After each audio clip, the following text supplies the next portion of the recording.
Anytime you see an environmentalist program anywhere, and by the way, China doesn't practice environmentalism because China is combating pollution and shit, but anywhere where you see a political party that is campaigning on environmentalism, give your fucking Jason Unruhe finger to them. They are enemies. They're in the fucking pocket of Soros. Now, here comes people like Boric in Chile and Petro in Colombia. These people, I posit, are being propped up by America, actually, supported by America, in order to stop and put a halt to China's agenda for economic integration. And they're doing this all over Latin America. They're doing it in the name of land back and indigenous sanctity of the environment. Oh, that we can't mine here. We can't extract resources here. They're doing this to stop China's Belt and Road Initiative and more or less maintain the current economic status quo. And it's all linked together, right? So international social democracy is becoming a very powerful weapon for American unipolar imperialism. Now, the NATO interventionist left, who are also social democratic left, these are the people like,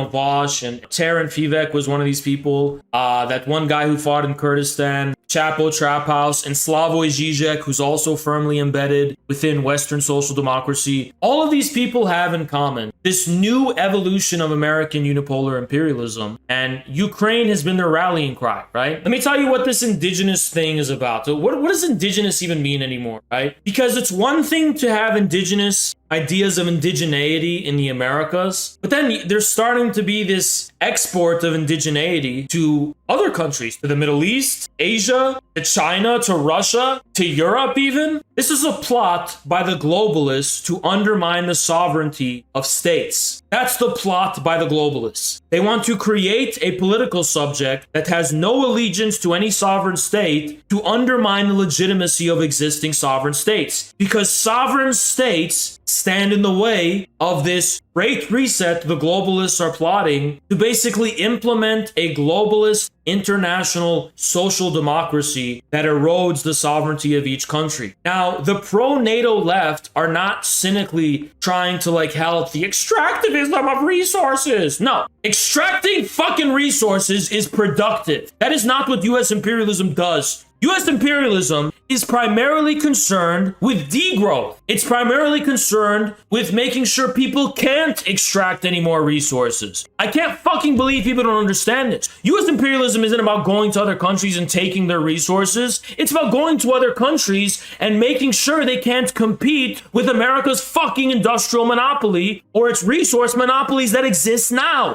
America doesn't want to extract more resources. They want to maintain the monopolies that exist now. People are so fucking stupid and they think that America is going to other countries to take their resources. No, they're not. They're going to other countries to maintain their monopoly because these other countries pose a threat to their monopoly. Greenpeace and Sierra Club, funded privately by big energy oligarchy in the 60s to combat the progress of nuclear energy and to specifically prevent it from being applied to third world. Chris, well, you're so right. You're absolutely right. That's the origin of the environmentalist movement. But I'm so sick of dumb fucks who say that America went to Iraq to take Iraq's oil. No, you stupid fuck. America went to Iraq because Saddam's oil industry was undermining our monopoly and our petrodollar. Saddam had his own fucking oil, Iraqi oil, that he wanted to sell in euros, which is going to undermine the fucking international economic system of American unipolarity. Same shit with Gaddafi. We didn't go to Libya to take Libya's resources and Gaddafi's shit. We did that so that Gaddafi wouldn't fucking create his African dinar currency, which is gonna fuck over the petrodollar and moreover fuck over our monopoly on extracting resources.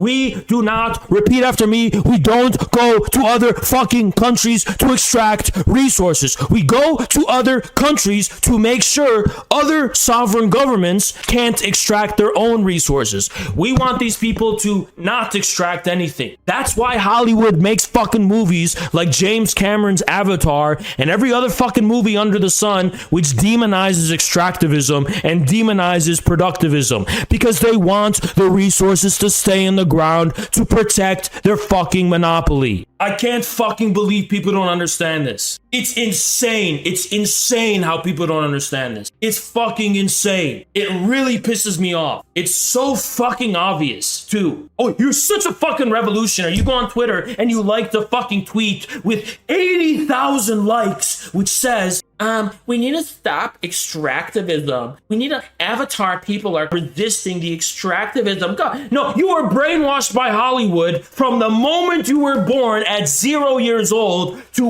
how old you are now, which is 20 years old. You were literally fucking brainwashed by every piece of cultural media you've consumed in your entire life to be programmed into having the ideology you do now on Twitter, which you fucking pose as some kind of revolutionary and some kind of anti-establishment rebel when you're just fucking repeating what you fucking saw on MTV 5 years ago when you were a teenager. You stupid bitch. It's what you learn in fucking college by all of your fucking professors who teach you the same exact fucking thing. How the fuck are you against the status quo and against the fucking establishment if you're just repeating all of the fucking things that same establishment has drilled in our fucking minds since we were born? I'm sick of stupid people. I'm sick of these stupid fake anti-imperialist leftists. You're not an anti-imperialist. You're a fucking George Lucas protesting the Vietnam War after the Vietnam War is fucking over after fucking 50 years. It's like these dumb fucks go to these music festivals and they fucking take LSD and they think they're fucking like so revolutionary and shit. No, you're not. You're a fucking pagan, brainwashed, pagan slave of the globalist elites. You're not a fucking revolutionary. You're not a fucking rebel. You're a pagan slave of globalism. People need to fucking understand, okay? People need to understand. The people who are advocating for intervention, I hate to break this to you. I hate to, because it's so impossible, you will never accept this. You will never accept this because you're brainwashed. But these NATO libs are not advocating support for US imperialism because they want to take people's resources. No, they're doing it for political and ideological reasons. It's to spread the values of the open society and spread progressivism. Now, does that ultimately benefit our monopolies? Yes, they do. It not only benefits our monopolies, it destroys competitors to the existing global economic system of American unipolarity. It's primarily about snuffing out competitors, nothing more. And yes, it is literally based on a crusader progressivist ideology, and I've done my fucking research. You know, you can crucify me for saying this, but facts are facts. And please, I mean, just like if anyone wants to push back on this, I invite you to come on my stream. I will be silent and you can present the evidence. But the evidence that I've seen, America's corporations and businesses are not on board with the progressivist intervention agenda. They're not. So this shit is literally just coming from the squad and just coming from people like AOC who want to sanction China for human rights and Hong Kong and Uyghurs in China and shit. Whereas a lot of these Wall Street guys are like, you know, they're just, you know, greedy capitalist pragmatics. So they don't care about any of that shit, right? But it's the ideologists of progressivism who, for example, wanted us to stay in Afghanistan. And the neoconservatives were the same way, by the way. And I hate to break this to you guys, US military interventionism is not about taking resources. It's about spreading the open society values which help snuff out competitors to the American unipolar system that exists today. And why do they want to maintain the American unipolar system? Because they insist on the fact that anything otherwise is going to be the Holocaust all over again. That it's going to be Nazi Germany all over again. We have to stop China. It's killing the Uyghurs. We have to stop the authoritarians. They're creating a fascist state. We have to stop Putin. I mean, that's literally what they believe. They literally believe any alternative to the US unipolar system is going to lead to Nazi Germany all over again, or the worst type of, you know, horrible atrocity. And that this is ideologically what they believe. And that is how they maintain the American unipolar system. It's not even based on economic pragmatism. It's not based on economic pragmatism. It's not like there's like some fat cat capitalist smoking a cigar who's like, I need to increase my profits. No.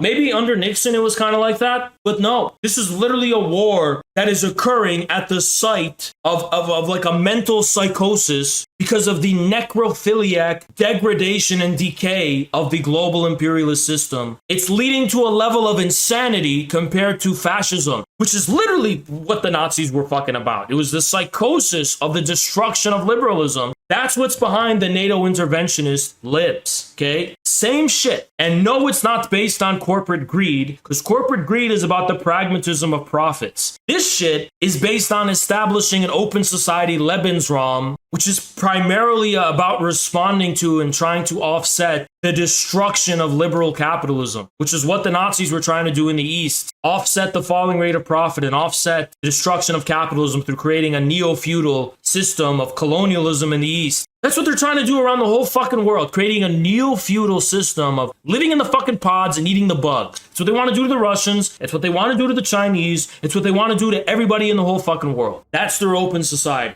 These are scary people, guys. They're trying to create a new system of social control to ameliorate and respond to the capitalist crisis. Degrowth, unprecedented social control, great reset. This is a political vision that they have. And it's going to be a layer on top of American unipolar imperialism. This is what social democracy has in store for the peoples of the entire world.